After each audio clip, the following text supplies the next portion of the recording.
ഒരു 10-30 വയസ്സൊക്കെ ആകുമ്പോ നീ ലൈഫിൽ സെറ്റിൽ ആവും.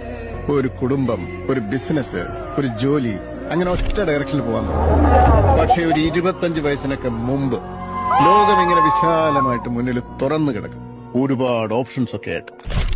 അത് നീ എക്സ്പ്ലോർ ചെയ്യുന്നില്ലെങ്കിൽ you are wasting your age.